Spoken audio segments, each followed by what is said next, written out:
What's up, you guys? I'm Tony Metro. Welcome to the stream. Today, I'm going to be giving you guys a recap of the first week of spring training for the New York Mets. So a couple different things that we're going to be covering today. First and foremost are the Mets and Francisco Lindor going to be able to reach a contract extension before the beginning of the season. We'll be talking a little bit about whether or not Michael Conforto will be extended before the season begins. We're going to also discuss some comments made by GM Zach Scott today and how he feels about J.D. Davis at third base. And lastly, how is Sandy Alderson going to be arriving at Yoenis Cespedes' showcase coming up in the next couple of weeks? So we're going to touch on all those things. I appreciate all you guys checking in. Welcome to the stream. Like I said, I'm Tony Metro. I cover all the latest news in Major League Baseball and, of course, for the New York Mets. So without any further ado, let's get started. I'm going to be sharing my screen with you guys so you can see exactly what I'm seeing. And I think we should start off with Zach Scott, the general manager of the New York Mets, and some of the comments that he had to say today in his initial interview for spring training. So Zach Scott came out today and he discussed a couple different things. But obviously, the biggest topic of discussion was whether or not the Mets and Francisco Lindor have had any conversations about a contract extension. If you guys remember earlier in the offseason, Francisco Lindor mentioned that he would not be interested in potentially discussing a contract extension during the season. He made it clear that he would like to get an extension if it happens before the season because he believes it'd be a distraction for the team. And the Mets seem to share that sentiment with them. So today when he was asked about it, Zach Scott had a couple of different things to say. Basically, at this point, the Mets and Francisco Lindor have not had any conversations about a contract extension yet. Now, that shouldn't be worrisome to us as Mets fans. Obviously, Francisco Lindor just arrived late last week. The players are just now getting there. And especially in the case of Lindor, who's now with a new organization, only the second team he's ever played with. So his entire career was with Cleveland, knew exactly where to go take batting practice, exactly where to go get food. I mean, these are small little things that we as fans maybe overlook, but this was all new to Francisco Lindor. And he actually said that. I didn't even know where to go take batting practice today. I didn't even know where to go get food. So he's learning, and he obviously didn't have time or hasn't made time yet to have a contract extension negotiation with the Mets front office. So I'm going to jump over to a couple different articles that I have brought up so I can read you guys some quotes from Francisco Lindor as well as from Mets general manager Zach Scott. So let's take a look first at what Francisco Lindor had to say in his first impressions of Mets camp. So over here on Mets Mirage Online, if you guys aren't familiar, best Mets website on the internet, hands down. I frequent this one every day, multiple times a day. Francisco Lindor, what are your impressions on, so far in camp? It's been great so far. Said right now the biggest adjustment has been getting into a routine, just like I mentioned, knowing when to be at the field, how to reach each individual field at the park, knowing when to eat, when to be in the clubhouse, little adjustments like that. So like I said, the little human kind of aspect of the game that, sometimes we forget. He's still getting used to all that stuff. In terms of any type of discussions about a contract extension, let me just run through this real quick, see if I can find it and what he had to say about it. Believe he said that there have not been any talks at this moment. That doesn't mean that he's not interested in doing so, just simply that, they haven't got around to it yet. And of course, like I said, it's only the first week of spring training. He did say all I'm thinking about right now is orange and blue. And of course, we all know he dyed his hair blue. So pretty cool to see all of that. Really, really have to be excited about this guy coming and playing for the team. He said, people are great Mets fans. I didn't know that there were that many Mets fans. And anytime someone recognizes me, they say they love the Mets. So, obviously it sounds like he's really feeling welcome down in Port St. Lucie, which of course is only going to hopefully help in any potential negotiations for an extension. Said he took ground balls earlier today with Jeff McNeil. He met up with Tomas Nido, and they were in the same batting practice group, according to this report right here. So nothing too crazy there. Let's go over to the article by on Zach Scott, the Mets GM, in his interview in regards to the potential extensions. And thank you guys for checking in. I appreciate it. Hayden, what's going on? I appreciate you, bro. We got Terrence. Terrence, what's going on, dude? I don't want the universal DH, man. I love National League Baseball. Let the pitchers hit. I want bunts, dude. I don't care what anybody says. SBFM, always checking in. Appreciate it. Angel Salgado, great job. Hey, I appreciate it, man. Thank you. Great job to you, Angel. I appreciate you checking in. Thank you, guys. Let's go over here and take a look at the interview that Zach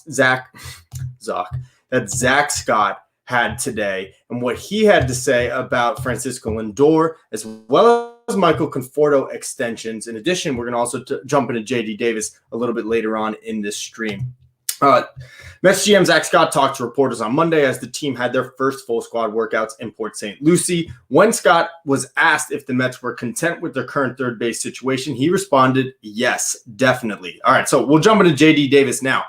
It sounds like JD Davis is going to be the starting third baseman for the Mets. We're rumored to be interested in Chris Bryant as well as even Eugenio Suarez, and then we heard something about Matt Chapman. Nothing obviously came to fruition. So right now, if the season began today, it seems like JD Davis will be the starting third baseman, and they'll have Jeff McNeil over at second base. That could easily switch on any given day. If Davis is out of the lineup, maybe Jeff McNeil slides over to third and Luis Guillorme goes over to second.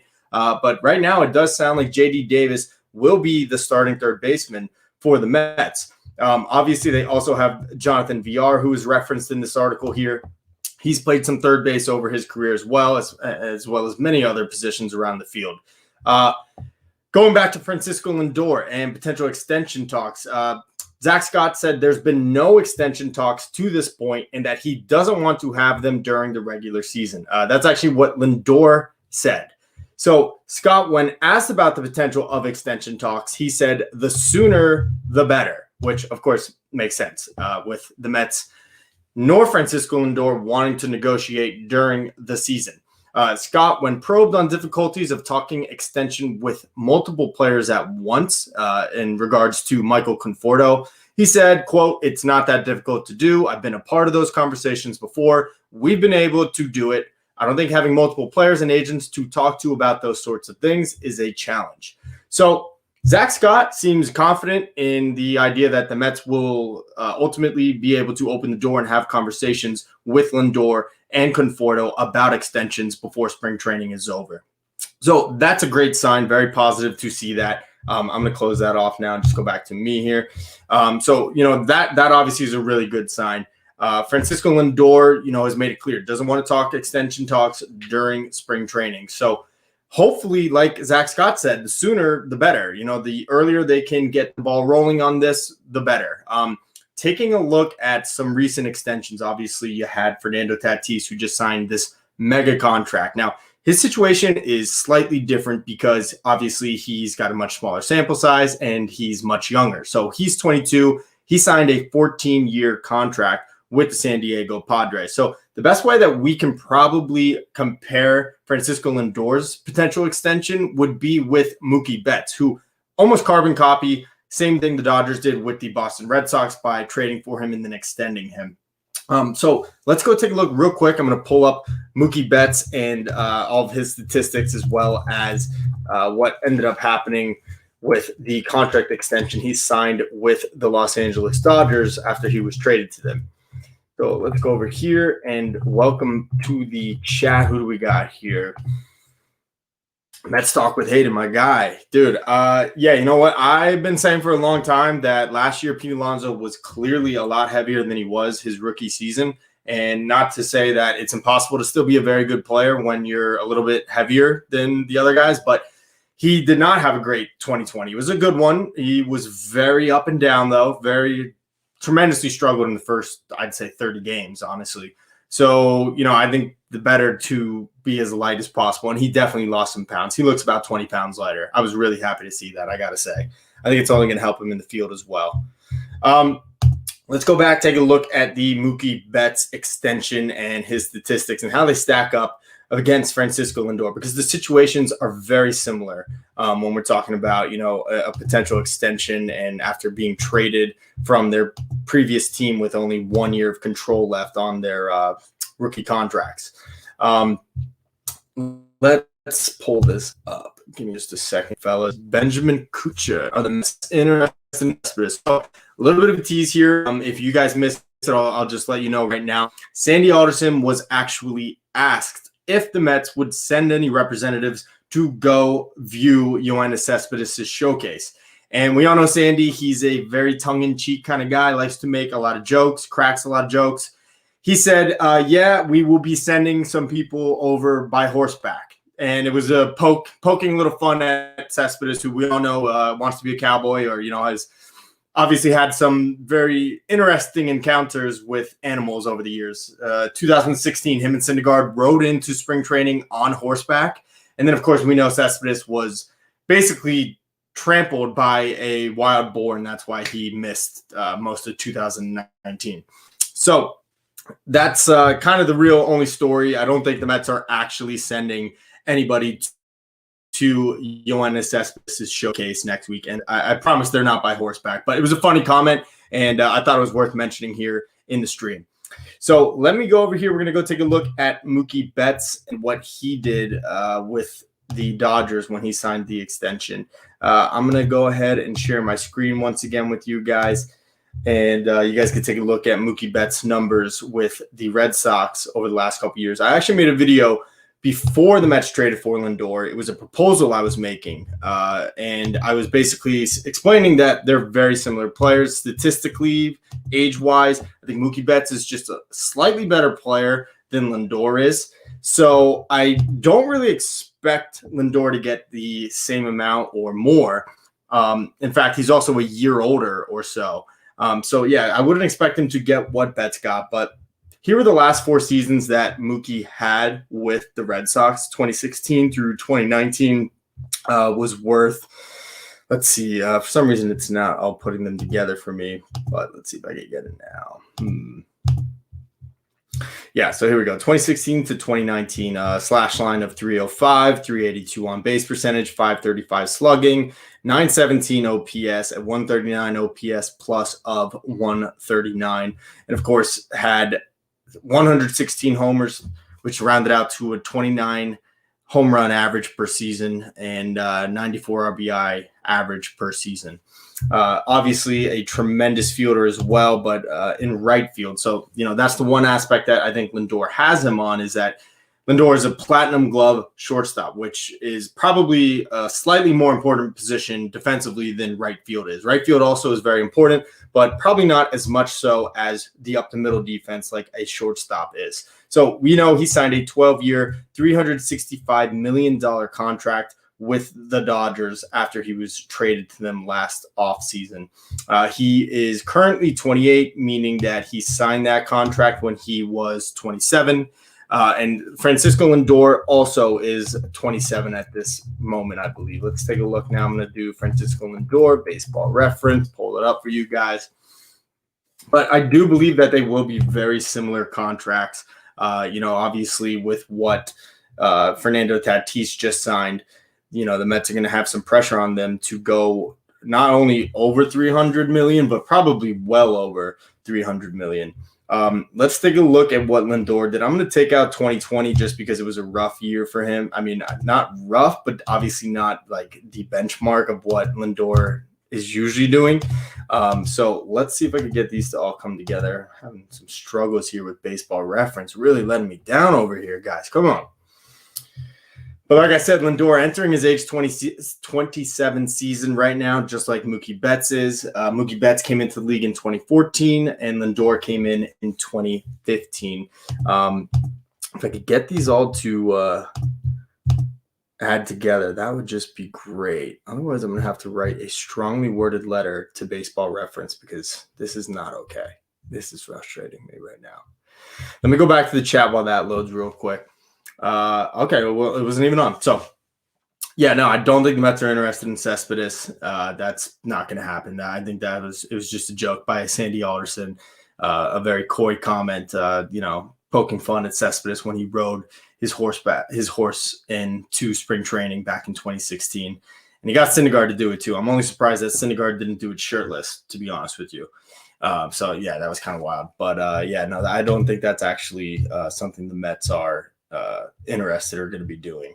for Cespedes. So let me try this again. I'm going to go back to Francisco Lindor's numbers and show you how they compare to Mookie Betts before he signed his extension with the Dodgers.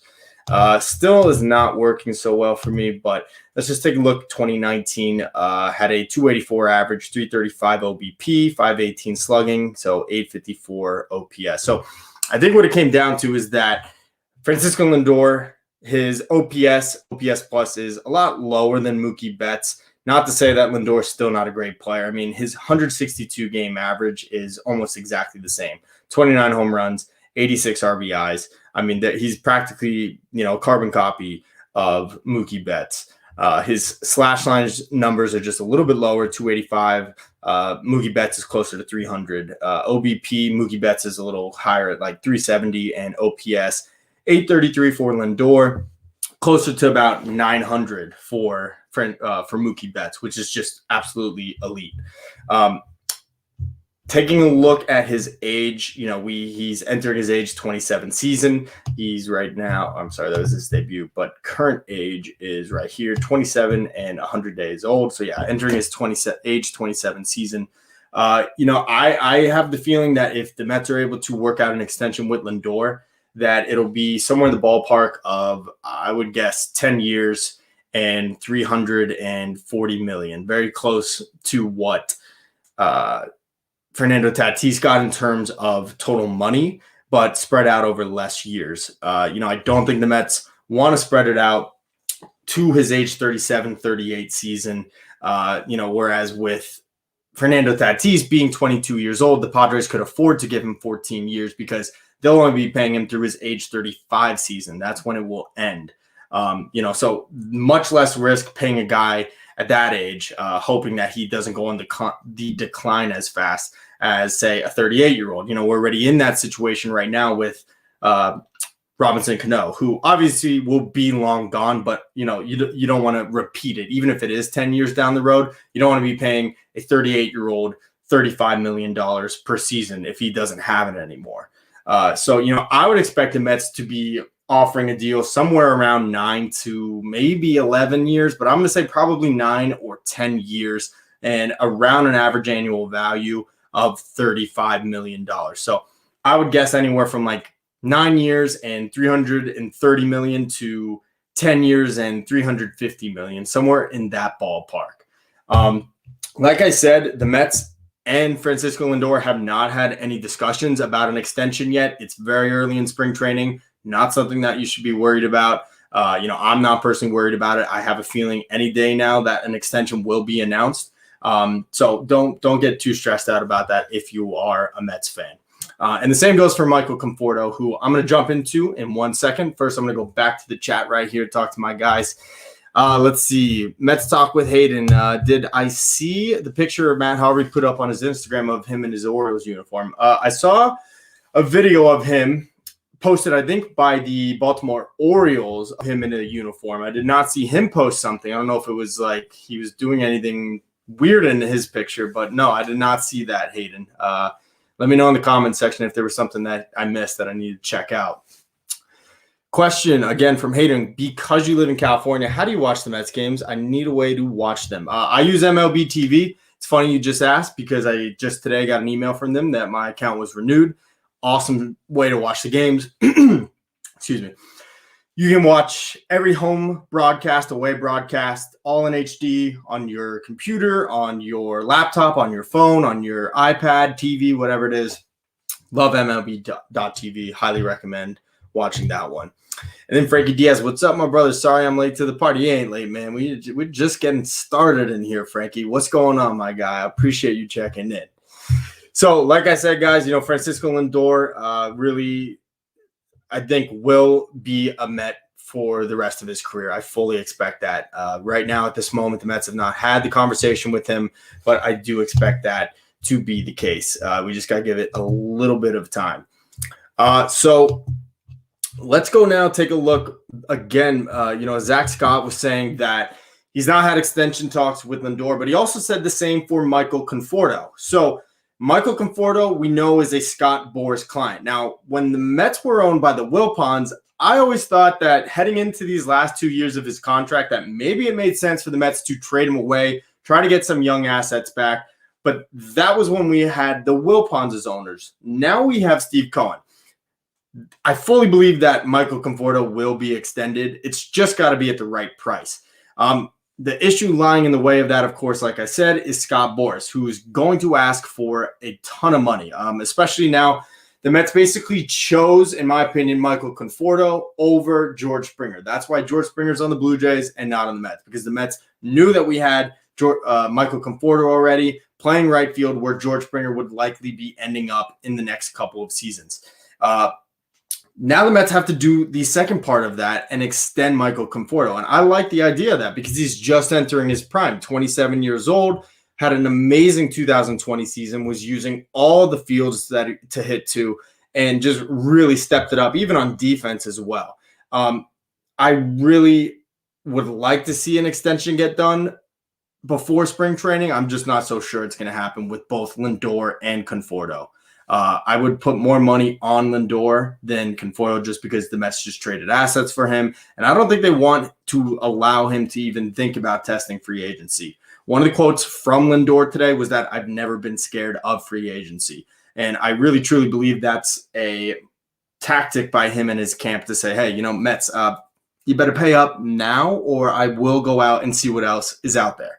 So hoping the Mets will get Lindor done, like Zach Scott said, sooner than later. As far as Conforto, it's a little trickier because Scott Boras is his agent. Let's take a look at Conforto and what he did last year in 2020. I mean, he had a tremendous season for the Mets last year. And like I said, really got back to hitting to all parts of the field. That was what we saw out of him from OSU and then in his rookie and sophomore season before he got hurt eventually or sent down to the minors, then got hurt the following year. But it really looks like he's just going into his prime. He's about to turn 28 in actually just 7 days, which I didn't realize. But regardless, this is the guy that you want to lock up for, the next 7 to 8 years, because I mean, it looks like he's really just entering his prime right now. So like I said, 27 years old, about to turn 28 in just a few days here. Obviously drafted by the Mets, first rounder, and has been a Met his entire career. I'd like that to continue. I think all Mets fans would. Now with the richest owner in sports, or at least baseball, I don't see why we shouldn't be retaining all of our best players and subsequently also bringing in other great players from other teams. But sorry, I was looking for stats. Here we are. 2019 and 2020. Let's take a look at those. All put together over 205 games, and in 2019 played 151, 2020 played 54, so almost all of his games. Same for 2018, played in 153 games, and that was one of the things about Conforto here in the first 2 full seasons of his career. 2016, he did get sent down to AAA for a little while to try to rediscover his swing. 2017 came up, hurt his shoulder, and then after that, we were a little afraid maybe it'd have a lingering effect on his career, but he really had a great last 2 seasons with the Mets. Over those 205 games, has a 274 batting average, 376 OBP. You love to see that. 499 slugging, good for an 875 OPS. So, yeah, he's actually got better OPS numbers than Francisco Lindor has over the last few seasons, which is pretty impressive. The OPS plus, same thing, 135. I think that's a little bit higher than Lindor was over the last few years as well. 42 home runs, 123 RBIs, averages out over 162 game season to a 34 home run, 98 RBI season. So, I mean, the thing about Conforto is he going to be willing to come on a hometown discount? Because after George Springer just signed for 6 years and $150 million at the age of 31, Scott Boras is going to be asking for probably 9 years, $220 million.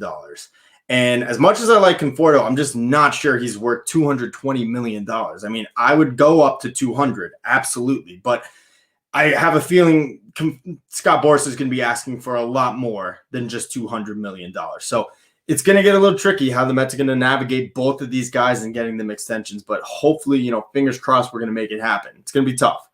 Let me go back to the chat section over here. We got Patuator Cole. What's up, my man? Welcome. Angel Sugato asks, do you think we're going to make any more moves, relief pitching, third base, or maybe Jackie Bradley Jr. in center field? I think they need another relief pitcher with Seth Lugo out. And just honestly, before Lugo even went down with injury, I still thought this bullpen was slightly deficient. I don't have faith in Diaz or Betances or Familia. Aaron Loop, I guess, has some really great – people have said some great things about him, but I'll be quite honest, I had not ever heard of him before that. And, yeah, I get it. He gets buried being in Tampa Bay. But, when we were talking big left-handed relievers for the Mets this year, I was thinking Brad Hand, and obviously that didn't happen. So, Loop, we'll see. Trevor May, hopefully, can transition from pitching in a place like Minnesota where there's not a lot of pressure to somewhere like New York where all eyes are on you. Jeremy Jeffress, of course, signed with the Washington Nationals today. The Mets had been eyeing him and interested in potentially bringing him in. Of course, that's not going to happen anymore. So I'd like to see another relief pitcher. If you're just joining, I mentioned before that Zach Scott made comments today that he's very comfortable, quote, definitely comfortable with J.D. Davis as the third baseman. So I don't see a third baseman being brought in. I see it being J.D. Davis. I see them rotating Jonathan Villar in there, maybe even some Luis Guillorme when they're looking for some more defense, and then even some Jeff McNeil when he's not playing second base. I actually think McNeil is a very solid third baseman. The metrics from 2020 were a small sample size. People want to point to that, but you got to look at the rest of his career. He came up as a second baseman, but I thought he held his own there in 2019. So as for Jackie Bradley Jr., the Mets continue to be rumored with him, but I don't see that happening. We've signed Kevin Pillar, Albert Almora Jr. We have Brandon Nimmo, who's obviously the starting center fielder. I don't see us bringing in Jackie Bradley Jr. unless it's a very, very cheap deal. And I don't think that'll happen because, again, Scott Boras' client. So, yeah, I'd be surprised if Jackie Bradley Jr. is brought in. Jerry Pfeiffer says, I'd like to go grab Shane Green. Yeah, so would I, man. Another solid relief pitcher. I believe he's a lefty. The Mets are a little deficient of left-handed pitchers in their bullpen. Might see Joey Lucchesi in there if he doesn't make the starting rotation. But, yeah, I'd love to have Shane Green. Has a good track record, has pitched with Atlanta over the last few years, I believe with the Yankees maybe. I know with the Tigers, I'm not sure about the Yankees, but really think he'd be a good fit here. Honestly, I just want some new blood in that bullpen because, unfortunately, the Mets' efforts to get rid of Jerry's Familia and Dylan Betances did not pan out this year, this offseason. No one wanted to touch their contracts, understandably so. They've either been hurt or inefficient when they are on the field, and they have pretty expensive contracts. So, unfortunately, we're stuck with them right now. And then the Mets, of course, DFA'd Brad Brock a few weeks ago, and now it's looking like it's going to be something like Miguel Castro in there. Maybe his name escapes me right now. Who's that right-handed thrower? What's his name? Hold on, I got to look it up. It's going to drive me crazy. Drew Smith, and maybe Drew Smith. Maybe we'll see him in the bullpen as well. But Shane Green, yeah, he'd be a welcomed addition for me. So now let's go into the comments that Zach Scott made about J.D. Davis. If you're just joining, I appreciate you guys checking in. And be sure to leave this stream a like and subscribe to my channel. Follow all the latest MLB and Mets news. I'm going to be doing this over these next couple weeks of spring training, giving you guys a stream or a video where I just kind of recap what's happening, any news that we get. And I'm hoping by week 2 or week 3, I'll be announcing a Francisco Lindor extension with the New York Mets and maybe even a Michael Conforto one as well. But let me get rid of this one, and then I'm going to come back and show you the Zach Scott comments and what he had to say about J.D. Davis. He said, quote, we are, yes, definitely comfortable with J.D. Davis as the third baseman. Going over to J.D. Davis, we know he can be an excellent hitter. We know he has some raw power. He can hit a home run to all parts of the field. But he's not just a home run guy either. He can hit to the gaps and, really has some pretty good bat to ball skills. 2020, obviously not as strong as 2019. I'm not too concerned about his bat. I think he's going to bounce back. Last year was such a weird season with no fans in the stands and with, no just normalcy to their routine as players. So, I'm thinking it's going to all even out, and we'll be able to see the JD Davis that we saw in 2020. So let me pull this up for you guys. I want to make sure it looks good. How's that? Yeah, that's pretty good. I'll keep myself in there. You guys can look at my terrible face. So JD Davis, of course, we know 2019, 140 games with the Mets, had a 307 average, 369 OBP, 527 slugging percentage, 895 OPS. Tremendous, absolutely tremendous. Followed it up in 2020, not such a great year. 56 games, had a 247 batting average. But what I want to point out is that he kept that OBP up. It was up at 371. Slugging was down. That was the real concern, and that's why his OPS sagged so much compared to 2019. He had an 895 OPS in 2019, 761 in 2020. And as you can see, it's because of the disparity here between his slugging percentage in those seasons. Defensively, that's the question about JD Davis at third base. He's a third baseman by trade, but really is never shown to have very good numbers at third base at the major league level. 2017 as a rookie, he played in just 22 games, had 0 defensive runs saved. It's a small sample size, so for me, I can't put too much weight into that. 2018, again, 23 games, but there he was worth a negative 18 defensive runs saved that year. He even got some time at first base, which obviously is not going to be an opportunity for him with the Mets. We already have Dom Smith and Pete Alonso, so forget about that. Left field with the Mets in 2019. They experimented with that, and I actually think he made some strides out there. I'm not saying that he's a reliable left fielder, but I thought he did just enough that if his bat was performing the way it did in 2019, that you'd live with it. But I'm not so sure he's going to be hitting like he was in 2019. I could see him being in the middle of 2020 and 2019 with the bat, but that's where everyone is a little concerned because defensively, this is probably who he is. He's a negative defensive run saved guy at pretty much any position you stick him at, left field or third base.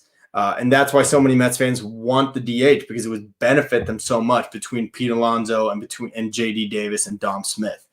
2020, small sample size again, but the biggest that we have for him as far as third base. And in 34 games there, over 269 innings, negative 36 defensive runs saved. It's definitely an issue, and it's something that I've said all offseason I wanted the Mets to address. I would have loved for them to try to get Chris Bryant. They, clearly had some talks with the Cubs, but the price did not match up. So, Zach Scott, I'm going to take him for his word and say that unless something completely out of nowhere pops up and the Mets are getting calls, do you want Chris Bryant or do you want Suarez or do you want Matt Chapman? I think JD Davis will be the starting third baseman for the Mets, at least on opening day. And maybe the Mets revisit trying to acquire a third baseman in the middle part of the season toward the trade deadline. He is still young. Like I said, he's part of this core of players that's all under 30. He, I believe, is the second oldest of Conforto, McNeil, Alonso, Smith, Nimmo.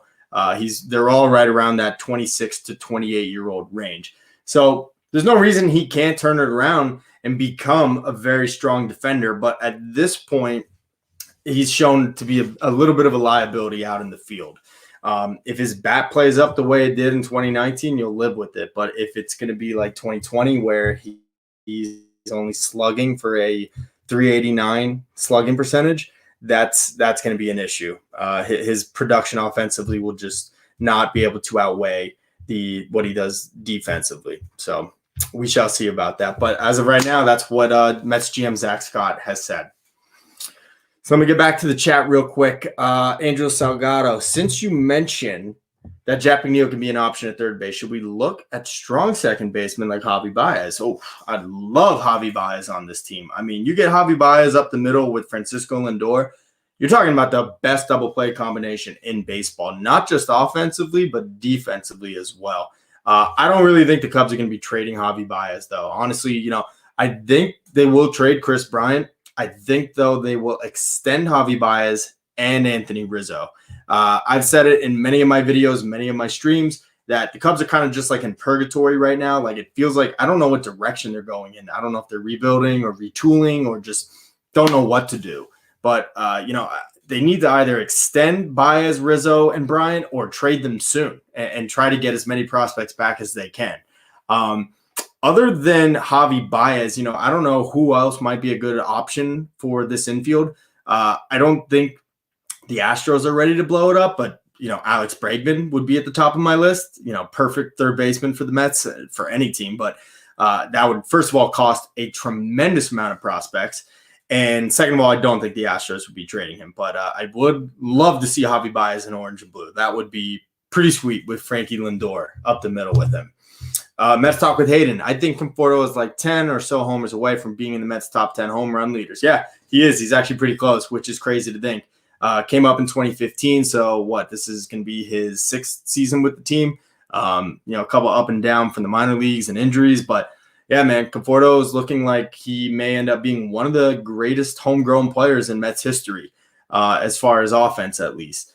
The other ones that come to mind, of course, Darryl Strawberry, David Wright, a few others that I'm probably blanking on right now. But yeah, Conforto is up there from being a top 10 guy for the Mets all time. And then back, let's see what Angels got.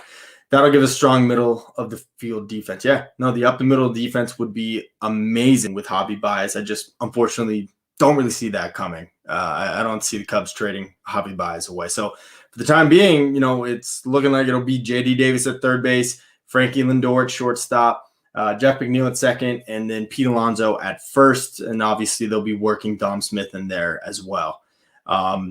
Catcher James McCann, left field, probably be a mixture of Dom Smith, some J.D. Davis, probably some Kevin Pillar or Nimmo in there. Whoever they think is a better center fielder will go to center field between Nimmo and Pillar when they're in the game at the same time. And then, of course, right field will be Michael Conforto. So I like this lineup. I think it's solid 1 through 8. I am just a little afraid still about the defense in center field as well as the defense at third base. So when Zach Scott comes out today and says, J.D. Davis, we're definitely comfortable with him as the third baseman, a little bit concerning. But at this point in the offseason, with spring training already upon us, just not sure that there's any moves out there to be made to improve the situation. Of course, we're talking about Bryant, Chapman, and Eugenio Suarez. Nothing came to fruition. So, it kind of seems like the Mets are going to play the cards they have right now. And if they feel they need to make a move, they definitely have the ability to go do so at the trade deadline. They have the money. They don't necessarily have the best farm system, but I think they'll still be able to pull something off if they need to. It's just about how inclined the Mets are to sending away prospects and potentially, how much salary they'll be taking back with so many guys coming up that need extensions. And hopefully at least a few of those questions will be answered before we begin the season this year. So I can tell you one thing, the Mets will not have Yoenis Cespedes on this team this year. I promise you that. Even if there's a DH, not happening. Sandy Alderson all but squashed that today with his comment when he said that the Mets would be taking horseback rides into Yoenis Cespedes' showcase next week. Total joke from him. I thought it was hilarious. That's classic Sandy Alderson. But, a lot of people have been saying, if there's a DH, would it make sense for the Mets to get Yoenis? No, it does not make any sense for the Mets to bring back Yoenis Cespedes. First of all, he's 35, 36 years old, if that's even true. He came from Cuba. We don't necessarily know how accurate all of their documentation is. I think he might actually be a little bit older. I'm not even going to lie. But besides that, he looked washed last year. He's not a team player either. That's what drives me crazy. Loved him in 2015, loved him in 2016, but going and getting hurt by a wild boar on your ranch, missing that whole season, hitting a home run at Yankee Stadium in 2018, then the next day saying, hey, by the way, I'm getting heel surgery on both my heels and I'm out for the year. And then, of course, last year, just literally going AWOL, quitting on the team, not telling anybody. I don't want any part of him. I don't think he's good for the clubhouse. I don't think he's a good player anymore. And honestly, I'd be surprised if any team signs him. I'm going to say there'll be 4 teams at his showcase. It'll be guys like the Orioles and the Royals, the Mariners, like the bottom of the barrel kind of teams in the league, maybe even the Rockies. But the guy doesn't bring much to the table anymore. Like, he might be able to still pop some home runs, but he's not a good outfielder, and he's a selfish player. He's not a team player. So I do not expect to see Yoenis Cespedes in a Mets uniform this year, or maybe even not even in a major league uniform this year. So sorry, Yoenis, but so I'm going to go for another 5 or 10 minutes. Give me some questions that you guys have for me in the chat. I'll do my best to answer them for you guys. And tomorrow I'll be releasing a video where I'm going to give my top 5 bold predictions for the 2021 season. Also making another video this week where I'll be reacting to the what was it? Sorry, I'm trying to think. What was it? Oh, to the power rankings released by MLB.com, which had the Mets as number 5. MLB.com released their first edition of power rankings for 2021. The Mets were ranked number 5, the Braves at number 4, the Yankees at 3, Padres at 2, and the Dodgers at number 1. No question about the top 2 or 3. So what do you guys think? Are the Mets better than the Braves? Should they have been ranked 4 and the Braves 5? Or do you think the Mets were even worthy of being number 5? I'm going to make a video about that this week. You guys will get my reaction from that, and I'll let you guys know all about that. So let's go over to the chat real quick. Mets talk with Hayden. Who would you want as the Mets 5th starter? Right now we have Jacob deGrom, Carlos Carrasco, Stroman. Just signed Tejon Walker, of course.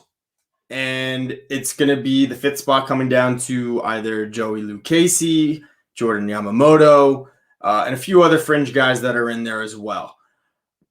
I guess I'd go Lucchesi for the time being. You know, this may not be for the long term because Noah Syndergaard is expected back in June. So I guess I'd roll with Joey Lucchesi just based on track record in his MLB career. But if Jordan Yamamoto pitches better than Lucchesi during spring training, I'd have no problem with that either. And putting Joey Lucchesi either in the bullpen or even in AAA. And that was one of the things that Sandy Alderson did this offseason when he acquired a lot of this starting pitching depth. Many of them were brought in because they had the ability to send them down to AAA if necessary. So I fully believe that the Mets will take not advantage, but make use of the options that Joey Lucchesi and Jordan Yamamoto have on their contracts. And they probably both will be spending some time in AAA at some point this season. Patch Wader, I heard somewhere that the DH could still come back this year. Yeah, no, it could still come back this year. I mean, this whole situation between the MLB Players Union and MLB is fluid. At the moment, there is no DH in the National League. But with the CBA negotiations coming up next year, these things could change at any moment. And they may say, for 2021, universal DH, the players want it. The owners want it, so it doesn't really make sense why we don't have it. I really can't give you an answer for why it's not coming back this year. I personally have said many times I like National League Baseball, but the DH would definitely benefit this Mets team as they're currently constructed. So if it does come back, I'll be happy just for the sake that it'll make the Mets a better team, but I will miss National League Baseball. There's no doubt about that. Mets talk with Tatum. Which MLB team has the best and worst starting pitching rotation in your opinion? Ooh, this is tough because the Padres obviously have one of the best rotations in baseball. They're a little wishy-washy when it gets to Dinelson Lamet just because he hasn't really stayed healthy so far in his MLB career.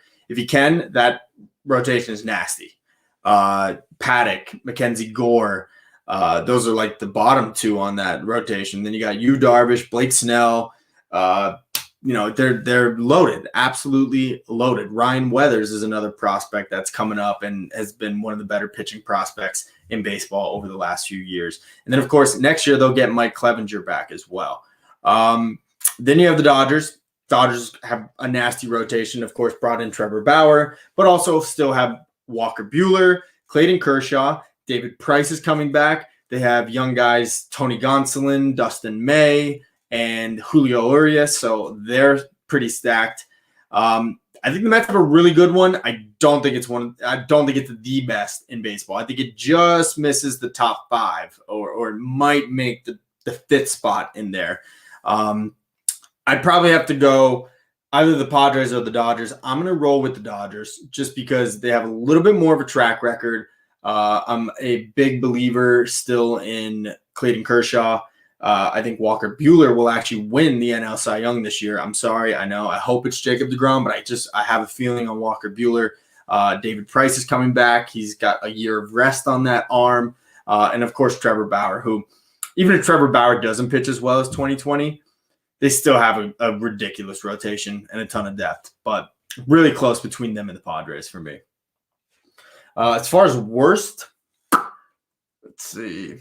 It's got to probably be the Orioles, right? I mean, the Orioles, they got nothing going on for them. It's sad because when you're a young team and, you're trying to rebuild, hopefully you start to develop some type of identity. The Orioles have no identity. They don't have, a couple of young, good power hitters, a couple, young starting pitchers that are ascending right now. It's just a bunch of washed up guys that are shouldn't even be on any other team.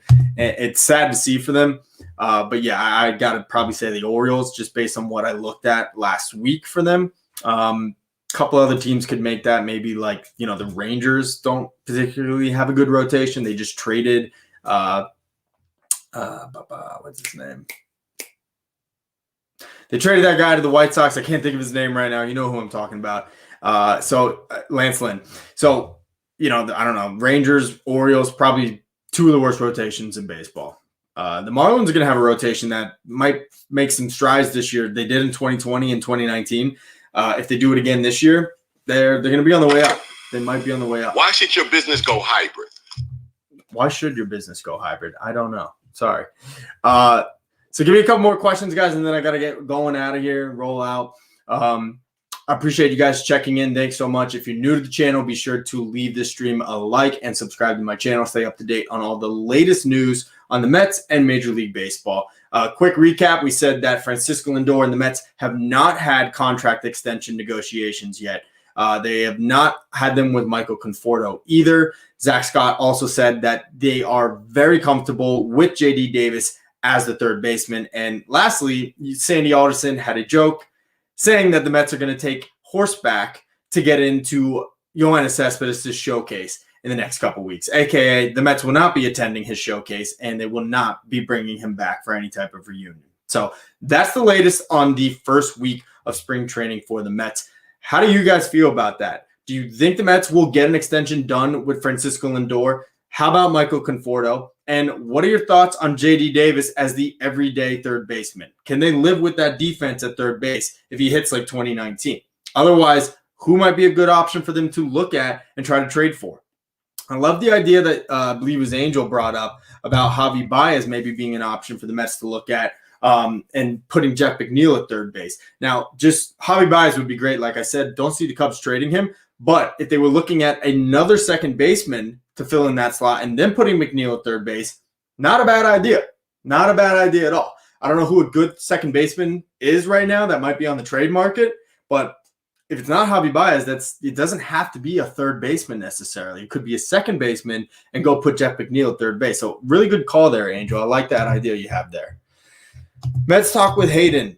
Not Mets related, but what do you think the AL West is up for grabs? But do you think? Yeah, absolutely, I do. I mean, the Angels, it's unfortunate. One of my best friends, huge Angels fan. They just never get enough pitching. They always are deficient of starting pitching, and they refuse to address it every single offseason. I don't understand it. So I like that they brought in Alex Cobb. I like that they signed Jose Quintana. But there were so many more opportunities for them to pounce on between either trading for Blake Snell or signing Trevor Bauer or signing even guys like Corey Kluber or trading for Jameson Taillon or signing Tajon Walker. And they kind of just passed on all of them. So the Angels have a great lineup. It's that rotation that just doesn't do it for me. The Mariners are still in their rebuild, and they've got a bevy of issues now coming off the heels of what Jeff Maher said for them. Mayer, whoever their executive director guy was, he just stepped down today. Overall, that team hopefully will take the next step in their rebuild, but right now they're not ready to compete. The Athletics haven't really made many moves this offseason. They just did sign Trevor Rosenthal to be their closer, so that's great for them. But I don't know. They lost Marcus Simeon. They lost Mike Minor. They lost a few other guys this offseason that I don't know if they replaced them or not. The Athletics, just like the Rays, always better on the field than they actually look on paper. So maybe they will still be one of the top dogs there. Astros are okay. They, of course, lost George Springer, still have Altuve, still have Correa, still have Alex Bregman. Verlander's going to miss this entire season, I believe. So Greinke's the guy in that rotation, and Lance McCullers. I don't know about their rotation, though. It's doesn't really impress me all that too much, especially now without Justin Verlander for the season. And the Rangers are a dumpster fire. So I would probably say it's between the three teams. I would say it's either the Angels, the Athletics, or the Rangers, or the Astros, not the Rangers. If I had to pick one, I'd probably, for right now, go with the Astros. That's who I would pick at this moment. But you know what? It could be either them, it could be the Athletics, could even be the Angels. But I would have liked to seen some more quality starting pitching brought in by the Angels this offseason. Patuator, Mr. Smile, a.k.a. Francisco Lindor, looked Mr. Depressed in the presser today. Not going to lie. I'm not going to lie either, man. I've kind of thought this same thing. He's kind of not seemed like all big, happy smiles since he joined the Mets. And, let's not look too much into it and worry ourselves. But I did kind of get that feeling as well, man. I was also kind of thinking, I thought this guy's nickname is Mr. Smiles. And, I've barely seen his teeth once. I don't know. I'm not going to look too much into it because I don't want to worry myself. But I kind of hear what you're saying there. Hopefully that's not the case. Maybe he's just waiting on his extension. Hopefully that will get done. Let's talk with Hayden. Extend both Lindor and Conforto and third base. Keep Davis there until the trade deadline. Yeah, perfect world. That's what you want to do. But it's just a lot tougher, lot harder, a lot easier said than done. Lindor, Conforto, both going to be commanding big contracts. Mets also are going to be losing Syndergaard next offseason if they don't re-sign him or extend him. So a lot of big questions for the Mets coming up that hopefully they'll answer these two before the season gets going here in spring training. Hayden asks, do you think the Mets will extend Lindor this spring? I hope so. I do, because I don't think Sandy Alderson would have traded all those players and allowed for Lindor to reach free agency still. Otherwise, the Mets would have waited and tried to just sign him outright this upcoming offseason. So I do expect the Mets to sign an extension for Francisco Lindor. Conforto, not as confident in, just because Scott Boras is his client. It's a different situation. That's just me. Andrew Acevedo, what's up, my man? I appreciate you checking in. So I was discussing a few different things from week 1 of spring training with the Mets. First thing is that Zach Scott, Mets GM, said that the Mets and Francisco Lindor have not had contract extension negotiations yet. The same can be said for Mets and Michael Conforto. GM Zach Scott also said that they are definitely, quote, definitely comfortable with J.D. Davis as the third baseman. So those are the big things. And then the last thing, just a joke, but Sandy Alderson said the Mets will be sending people to watch Yoenis Cespedes showcase via horseback, which was a joke. They're not going to be sending anyone, I don't believe, but it was poking fun at Cespedes, who rode a horse into spring training back in 2016, if you remember. So, and now we got Orange and Blue Shirt Podcast. Tony, hey, how's it going, man? Appreciate you checking in. Guys, Orange and Blue Shirt Podcast. He's on Twitter. You guys can check him out. He also has a YouTube channel, covers the Mets and the New York Rangers. I personally am an Islanders fan, but I won't hold that against him. That's fine. You know, obviously Islanders are New York's team right now. We all know it, but, you know, that's okay. Hayden Gabbard, who is your favorite Met? Currently, Jacob deGrom, without a question. Guy just comes to work, shows up, best pitcher in baseball. Doesn't need an Instagram, doesn't need a Twitter profile, just goes about his business. Super even keel, and I love him. He's the man. As far as all time, Mike Piazza, you know, I grew up with him. First guy that I can remember vividly, like as a kid, being like, that's my favorite player, and obviously one of the most tremendous Mets and baseball players of all time.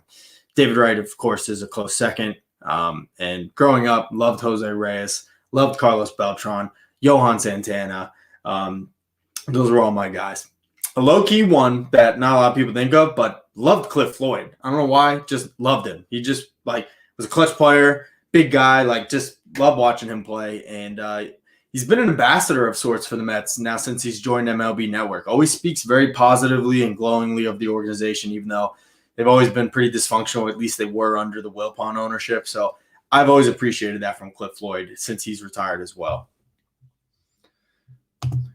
Back to Hayden. Who do you think on the Mets will break out this year? Breakout. I'm going to say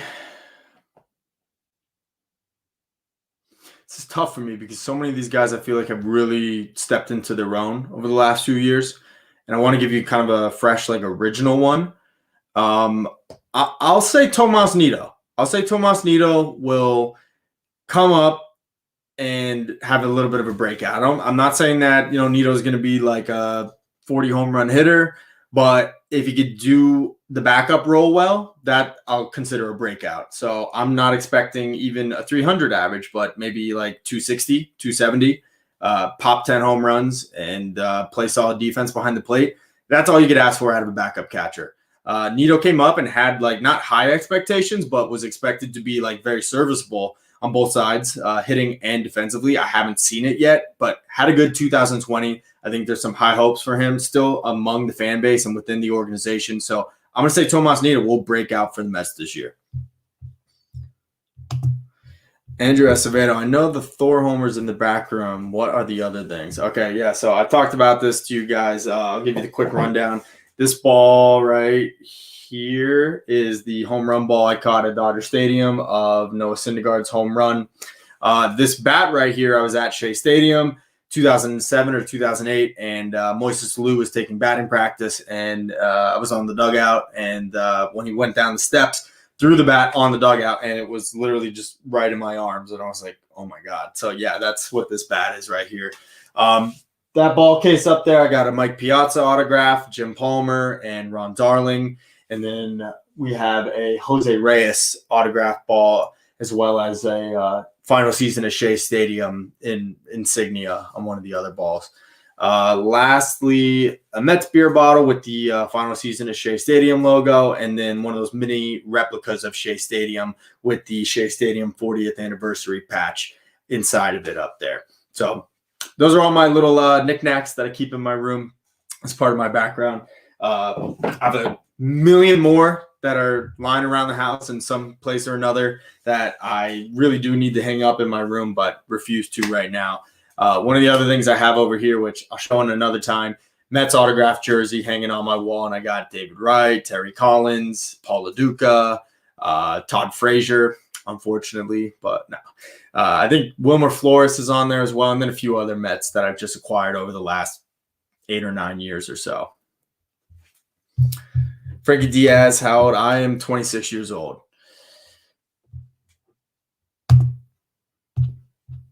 What Met prospect are you most excited for?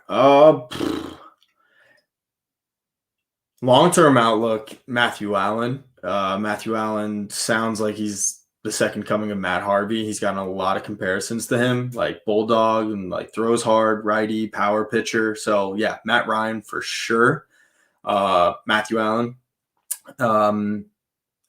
Upcoming, like in the next year or two, I'd probably say Thomas Szapucki. I think he's probably the next guy that's going to like make an impact on this team in the next couple of years as far as like prospects. He's not like the most highly touted prospect, but he's a left-handed pitcher. He's been really pretty solid in the minor leagues. It's just been injuries that have kind of derailed him, and that's why we haven't seen him in the majors yet. So yeah, I'd say Szapucki as far as like in short term. Hayden, so Alonso stated he's trying to win a Gold Glove. What are your thoughts? Do you think it's reasonable? I think it's reasonable that Pete Alonso could be a very good fielding first baseman. I don't think it's probably reasonable that he can win a Gold Glove, and that's only because he plays in the same league as Freddie Freeman. And like as long as Freddie Freeman is still in his prime, I don't see anyone winning a Gold Glove but him, except maybe a guy like Anthony Rizzo, who has had some in his career, who also, by the way, is in the National League. then you even still have Joey Votto, who last I checked is still a pretty solid defensive first baseman. Paul Goldschmidt, probably not in that like conversation anymore with the Cardinals. Who else might I be missing on that list? Probably it, but yeah, I mean, 2019, just by the eye test, Pete Alonso actually looked like a very solid first baseman. And the concern coming into his career was that, is he going to be able to field well enough? And I wasn't so sure. But in 2019, he checked all the boxes for me. Obviously, we know he hit 53 home runs, but I thought he was an excellent fielding first baseman. Like, I'm not going to say a gold glove, but very, very solid at first base. Took a big step back in 2020. And as I mentioned, I fully believe he was taking his struggles from the plate out with him to the field. You guys have probably heard that expression. And I also think, as I mentioned earlier in the stream, he gained some weight last year. And I'm not saying you can't still be a good player if you're a little overweight compared to your peers, but I think it was a combination of all of that. He did not look as smooth out there. He was a little bit slower probably. And again, I think he was very frustrated with what was happening in his at-bats, that he took it out to the field with him. And I also think there being no crowd really messed with him as well, and a lot of other players. So I do believe that Pete Alonso will return to being a very serviceable first baseman, maybe even a plus defensive run saved first baseman. Maybe not 20, but 2, 3, and at that rate, you'll take that.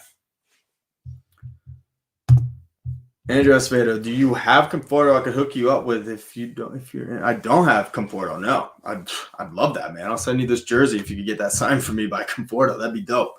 Right now, I got a couple of the 2015 Mets.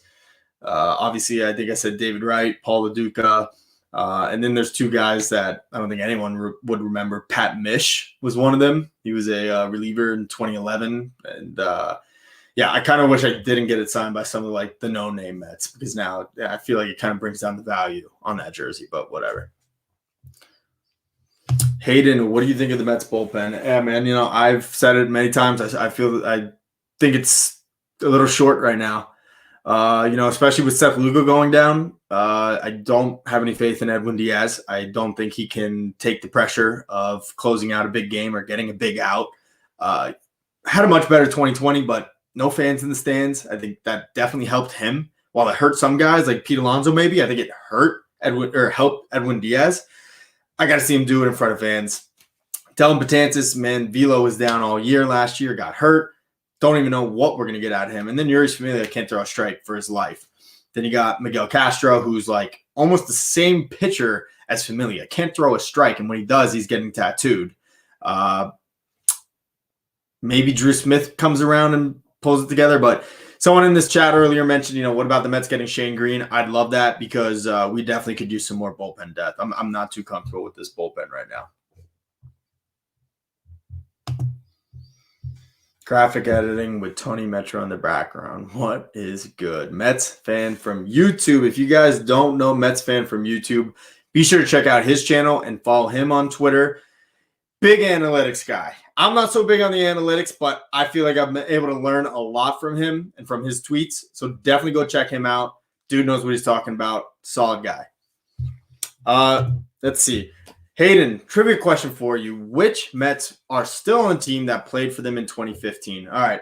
Michael Conforto, Noah Syndergaard, Jacob deGrom, Yoenis Familia.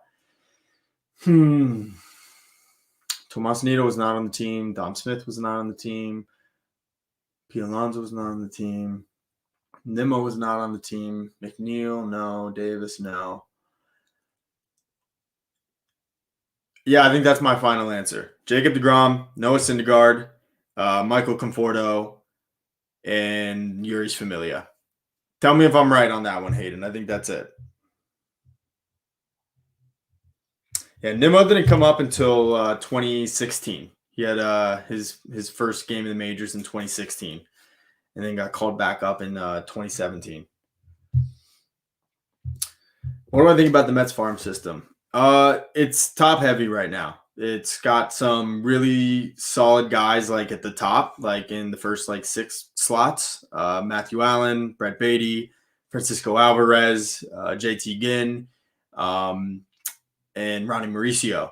Those guys all seem to be pretty well respected around the league and by scouts.